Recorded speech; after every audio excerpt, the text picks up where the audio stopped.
A China sempre foi vista como a grande promessa do século XXI, o novo Japão deste século. O país que crescia sem parar e, uma hora ou outra, iria ultrapassar os Estados Unidos e dominar o mundo como a nova superpotência econômica. Essa era a narrativa que vinha se espalhando há alguns anos. E o plano era claro: crescimento explosivo, inovação tecnológica, investimentos gigantescos e, claro, um mercado imobiliário que parecia uma máquina incansável, construir cidades do zero, num piscar de olhos, e alimentar toda aquela massa de consumidores famintos por algo novo. Mas e se eu te disser que esse castelo de cartas está começando a cair?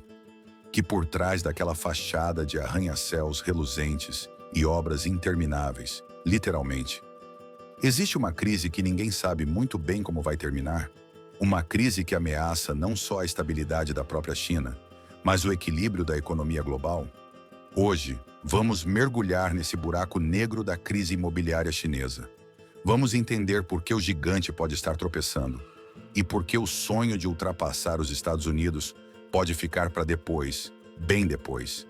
Prepare-se para descobrir os segredos, as falhas e as armadilhas de um mercado que parecia indestrutível, mas não é.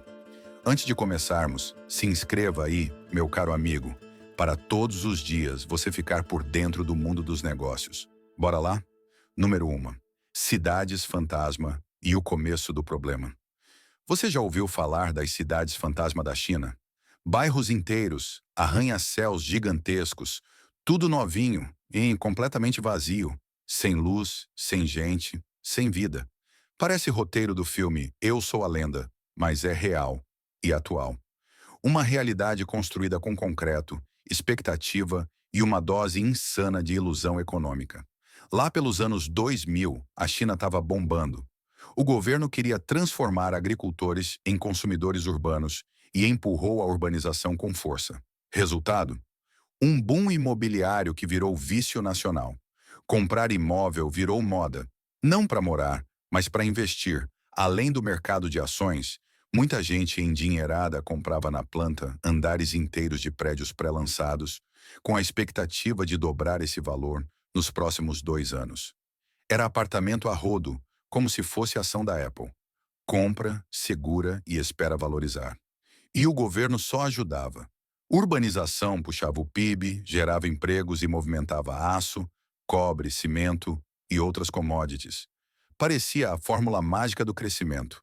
Só que ninguém parou para perguntar quem ia morar em tanto prédio. Spoiler, ninguém. Apesar do grande volume populacional e do crescimento econômico, a China ainda é considerada um país com população majoritariamente pobre, de modo que esses empreendimentos, digamos, um pouco mais requintados, não são acessíveis para toda a população. Junte isso ao mercado imobiliário superinflacionado. Resultado: falta de demanda. Meus amigos, a bolha imobiliária da China estava para estourar. Se dá para tirar alguma coisa de positivo nisso? Bom, pelo menos agora o chinês classe média consegue comprar um imóvel para morar.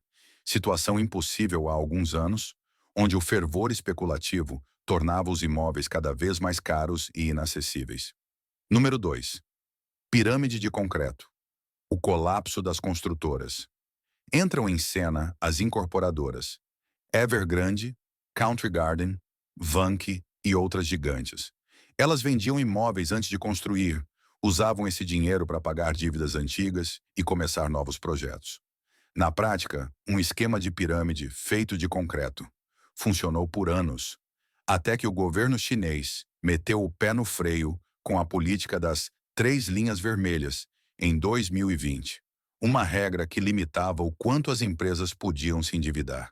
A grana secou, e aí a Evergrande quebrou. Levou junto até seu time de futebol, onde jogavam vários brasileiros e que hoje não existe mais. Outras vieram atrás. A Country Garden, que já foi a maior do país, está a um fio de virar pó. Milhões de chineses ficaram no prejuízo, pagando por imóveis que nunca vão existir. Enquanto isso, canteiros de obras viraram ruínas modernas. Estruturas abandonadas, ferragens expostas, bairros inteiros parecendo cenário de apocalipse zumbi. Zhengzhou, por exemplo, tem mais de 80% dos projetos habitacionais incompletos ou parados. Cambaxi, a cidade modelo, foi construída para 1 milhão de pessoas e teve menos de 30 mil nos primeiros anos. O que era para ser o futuro virou poeira, silêncio e depressão. Número 3. O efeito dominó. Quando o concreto afunda o sistema. O problema. O setor imobiliário na China representa cerca de 30% do PIB. 30%. É uma parte gigantesca da economia. E quando esse setor afunda, não é só o engenheiro que perde o emprego. O banco também quebra, o investidor se fode, o consumidor entra em pânico. Os bancos, principalmente os regionais, estão atolados em dívida podre. Emprestaram bilhões acreditando no mito da valorização eterna. Agora estão com terrenos fantasmas e prédios vazios no colo, sem conseguir se desfazer ou passar para frente. Governos locais também entraram na roda.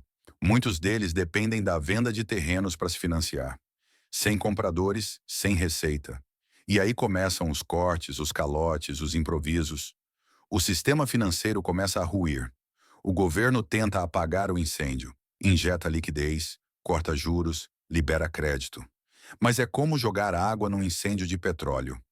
Mal resolve e ainda espirra para todo lado. Número 4. Crise de confiança. O fator psicológico. Além de tudo isso, a crise é também de confiança. E aí a porra fica séria. Imagina você trabalhar anos, juntar cada centavo, comprar um apartamento na planta e a obra para. A construtora some, o banco diz que não tem o que fazer. E o governo finge que não viu. Resultado, milhões de chineses estão se revoltando e pela primeira vez parando de pagar hipotecas. Sim, protesto na China. Gente marchando, gritando, batendo panela. Isso não é só economia, é quase revolução. A confiança, que é o alicerce invisível de todo o sistema financeiro, está se desmanchando. Sem confiança, ninguém investe, ninguém compra, ninguém consome. E aí, irmão, não tem resgate do governo que segure. Número 5. E o mundo tá caindo junto. Você aí achando que é problema dos outros? Pensa de novo. A China é a segunda maior economia do mundo. Quando ela engasga, o mundo todo sente. A construção civil chinesa consome toneladas de aço, cobre, petróleo, soja, minério. Tudo coisa que a gente exporta. E se eles param de comprar, a conta chega aqui. Investidores internacionais também têm grana enfiada nesse setor. Fundos, bancos, empresas, todos com alguma exposição. O risco de contágio é real. Tem gente comparando essa crise com a do subprime americano de 2008. Será exagero? Talvez, mas o cheiro de queimado está forte. Xi Jinping tenta equilibrar, salvar o setor sem depender mais dele. Mas é um malabarismo cabuloso. Ele quer reduzir a bolha e manter o crescimento ao mesmo tempo. É como trocar o motor de um avião com ele em pleno voo e sem paraquedas. Conclusão. Um gigante implodindo? A China construiu sua ascensão sobre concreto, dívida e otimismo. Mas agora, essa estrutura está rachando por dentro. A bolha estourou, a poeira ainda está subindo. E o mundo inteiro observa, se perguntando: será que a próxima grande crise global já começou? E ninguém percebeu? Talvez sim, talvez não. Mas uma coisa é certa: quando um gigante tropeça, todo mundo sente o baque. Se inscreva no canal e deixe o like.